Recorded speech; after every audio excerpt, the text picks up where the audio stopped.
This is a brand new Canyon Grail gravel race bike, probably the worst kept secret this year. But here it is finally in all its glory, and I've been riding it for the last 2 weeks, and in this video I'm going to review it, go through all the changes, the cool features, and tell you how it rides.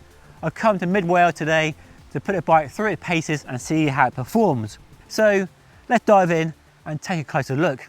The biggest departure from the old Grail launched back in 2018 is this, a brand new handlebar. Yes, the old double-decker hover handlebar has gone. And the reason it's gone is purely aerodynamics. They wanted to create a bike that's faster and more aero for the top pros they are sponsoring and for winning races like Unbound. And simply put, that old double-decker handlebar wasn't an aero compared to a more conventional handlebar that we have here. But this is no normal handlebar. Oh no, there are some interesting features that really stand out from other gravel bikes I have reviewed over the last few years. Firstly is a shape, what they call double drop. So we have a 5-degree back sweep on the tops and then a double flare in the drops. So 5-degree at the hoods and then 16 degrees at the drops to create a nicer, more ergonomic shape. And then we have what they're calling the gear groove, this bit on the middle of the handlebar, where you can fit accessories like a computer mount, which I have here, GoPro for lights, or a phone mount, or even some time trial extensions for doing really fast, flat out aero gravel racing. And it is an interesting solution to a problem with carbon handlebars like this when it comes to fitting accessories. And it would be cool to see some third-party accessory companies using the gear groove to add even more scope for fitting accessories onto the handlebar. This new Grail does look very, very similar to the ultimate road bike, doesn't it? And that is intentional. They've drawn heavily on the frame shapes and the aero performance of that platform for this new bike. And the bigger carryover feature is a D-profile seat post and seat tube. The seat post, while it looks the same as the one on the Ultimate, is actually different. Because the focus of the new bike is aerodynamics and speed and weight, this new seat post offers almost the comfort of the VCLS split seat post, but in a lighter and more aero package. Tyre clearance on the new bike is the same as the old bike at 42mm, with all bikes specking 40mm wide tyres as I have here. And you can fit mud guards, there are fender mounts on the frame and fork, and I have some mud guards at home which I will put on the bike as well. So you can put the mud guards around the 42mm wide tyres, which is really cool. Now, the reason it maxed out at 42 and isn't 45 or 50 is partly to not step on the toes of the Grizzle, which does have bigger tyre clearance, but it's also to keep the pros happy. So this bike, you can fit a double chain set with a 52-36 road chain set, which the pros are using in their fast gravel races and still have all the necessary clearance around there. And that's why the tyre clearance isn't more generous. I'd happily see a 45mm tyre on this bike for the riding I do, for a bit more comfort and no real compromise in speed. Right, that's enough griping about tyre sizes for a minute. Let me show you some other cool features that I do approve of on this new bike. And the first one is this bag here, an optional bag they've designed for the bike.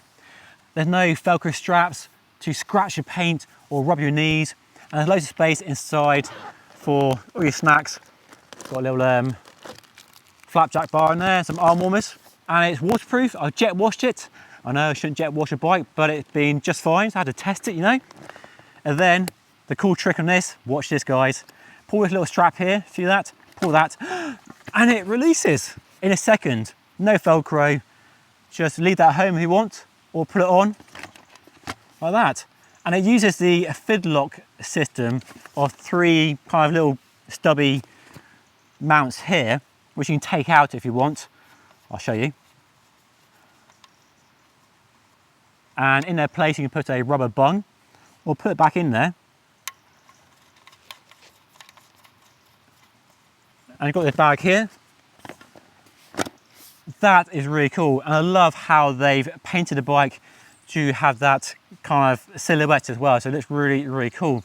That's a nice feature. Hopefully this is something we might see available on other bikes. I'd happily have this on other bikes which don't have Canyon on a down tube. And another detail, there's a small hole there, so if you want to have a charging cable going to your computer or light from a battery in here, you can do that as well.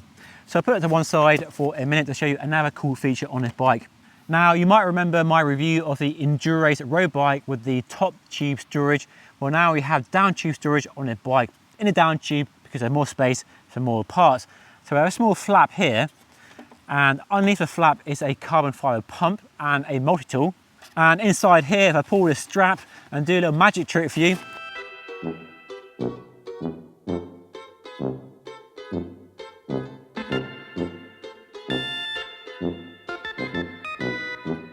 we have this bag, and inside is a plastic inner tube, gas canister, tyre levers and other bits and bobs. I don't think the bike comes with the inner tube and a pump. I'll have to check. I'll leave a comment down below. But I do like this move to internal frame storage on gravel bikes. It makes a lot of sense whether you're racing or just riding bikes for fun, and it's better than having everything hanging from your saddle or in your jersey pockets. So really cool. And I've done a ride today and it hasn't rattled, not had any downsides to it so far, but long-term durability is probably still a question mark, but hopefully it's as good as it has been over the last few weeks. The new Grail comes in 3 flavours. There's a CF SL starting at just over £2,500 here in the UK. I'll put all prices for all regions down below in the description. There's a CF SLX in the middle, and for the first time on the Grail platform is a CFR version, which I have here. And CFR is their name for the best carbon fibre. They use it on the aero and the Ultimate, and also the Endurace I had on review a few weeks ago, but now the Grail gets the same treatment. And what that CFR frame means is a lower weight and extra stiffness over the CF SLX. They're claiming the frame is over 100 grams lighter and stiffer around the fork, head tube and bottom bracket. So more performance and lower weight. So this is a top of the range CFR model with SRAM red E-tap axis, Explore gearing, hydraulic disc brakes, a power meter, and then some lovely lightweight carbon wheels from DT Swiss with their high quality 180 hubs, the best they make, and topped off with a pair of Schwalbe G1 RS tyres and a 40mm width, which are a semi-slick tread pattern, probably fine if you ride somewhere dry and dusty like Colorado, but not so good if it's somewhere muddy like it is here in the UK most of the year round. So this entire bike, size medium, without pedals, weighs 7.7 kilos on my scales, which is pretty good, I think, for a bike like this. It's also worth mentioning the paint job on the bike. I love the half and half split paint finish and the bronze, which really sparkles in the sunlight. So fair play to Canyon, really nice paint job. I am impressed. Right, to put a new bike through its paces, I come to mid-Wales to find some gravel paradise, and Matt Page, organiser of Grip Fest, I'll put a link to that down below, go show me some sweet gravel. Is that right? Yeah, so we're heading around Cruachan Forest, so right in the middle of mid-Wales pretty much, and it's just a huge network of trails, so yeah, showing Dave around. And the sun's come out finally.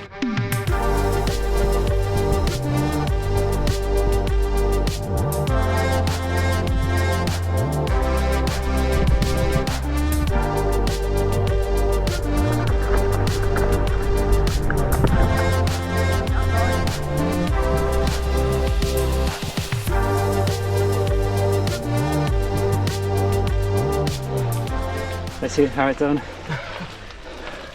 Promise you it gets easier. Straight in at the deep end with a massive gut busting climb. Could do some easier gears, but Matt is nailing it.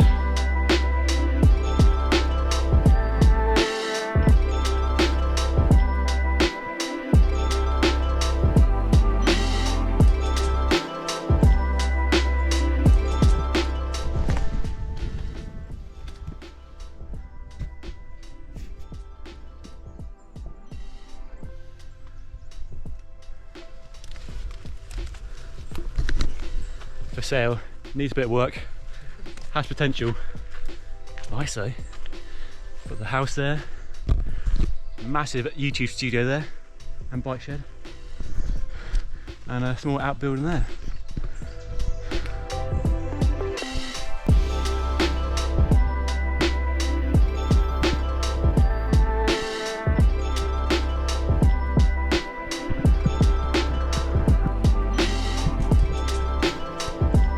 actual tank in the woods.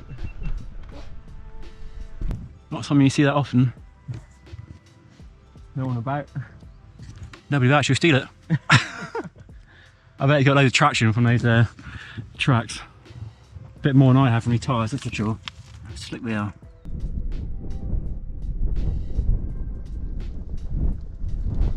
So yesterday I rode with Matt Page in the stunning forest over near Llandovery, and today I'm in the Brecons for a really rugged, hardcore ride. So a really good test for the new bike, and so far doing a really good job.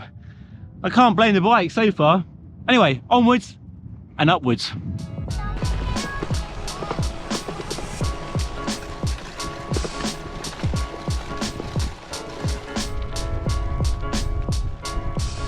This bike flies! It really flies! They built a rocket ship so fast! It's right up there, the Video Rave SLR, the 3T Explorer Race Max, and I have a super rapid, flat out fast gravel bikes I've tested over the last few years.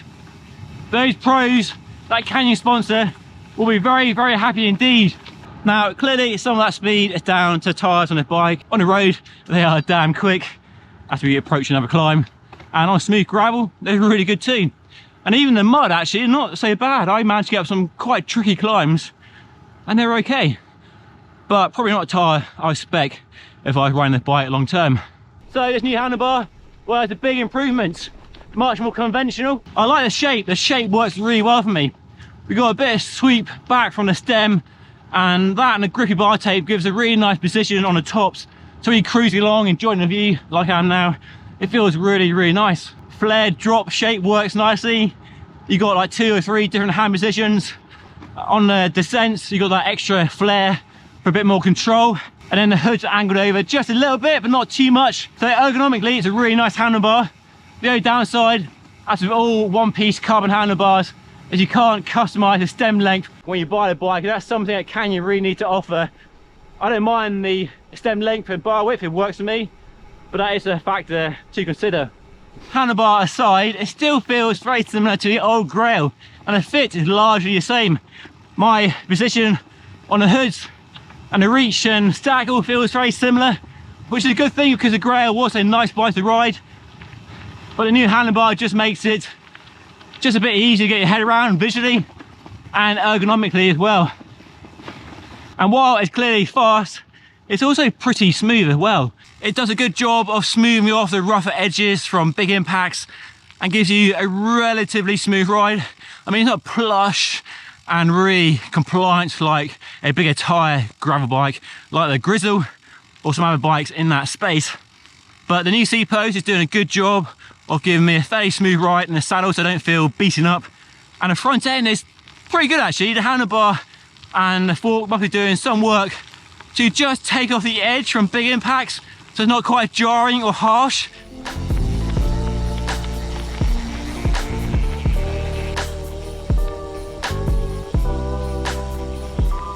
Since I'm riding a German bike, I've got some German snacks for my mid-ride stop. No idea what they are. Let's dive in and have a look. Here we go. Oh, they're like wine gums. Quite tasty actually, fruity. Probably not the healthiest snack in the world, but nice. Keep me going. Keep me powering the pedals. Okay, let me share some likes and dislikes. And it's only based on 2 weeks of riding, so not a super long-term review, but a really strong, good first impression. And I like the speed and the handling of the bike. I love the new handlebar. I think it's a real success over the old double-decker handlebar. But I do have concerns around the gear groove because the double-decker handlebar lasted 5 years. Will this be a thing that Canyon supports long-term, or will it disappear with the next update of the Grail in the next 3, 4, 5 years? Who knows?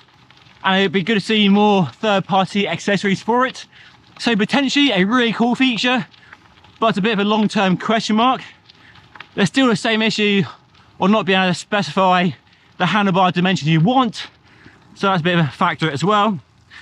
I love the fact we had down tube storage and a really cool bag that you can remove in seconds and looks really flush and clean And that's something I like to see more bike manufacturers and bag manufacturers do as well. I love the fact we have mudguard mounts as well, or fender mounts if you're watching in the US. Makes it a really versatile bike. The only drawback for me personally is limiting the tyre clearance to a 42 max. And while clearance at the front looks a bit more generous, out back it looks really tight even with a 40. But personally, I'd love to see this bike take a 45mm wide tyre, because I think it's a really good option whether you're racing or riding fast. And I know lots of people might find a bike ticks all the boxes they're looking for in a bike, but the tyre clearance might be the one thing that holds them back and push you onto the grizzle, which is a totally different platform. For those people searching for a quiver killer, an N+1 killer, one bike that can do it all, this bike definitely kind of has that going for it. These tyres are fast on the road, fits some mud guards, a good winter bike. So a bike that could be an interesting choice. So I might do some testing in the future if I can hold onto the bike, do some different configurations with the build and see how versatile it really is. See where it's more widely appealing than just a pro race gravel bike, which it's clearly been designed for. But let me know what you think of this bike and whether it's a bike to add to your short list when you are buying a new gravel bike in the future. Don't forget to subscribe to the channel if you enjoy watching the video by hitting that button down there. And if you want to see a roundup of some of the other amazing gravel bikes on the market right now, then do watch this video up here. But that's all for today. Thank you so much for watching. I'll see you again very soon. We're being held up. Whilst traffic jams, even on the main road. Hello. Nice to meet you all.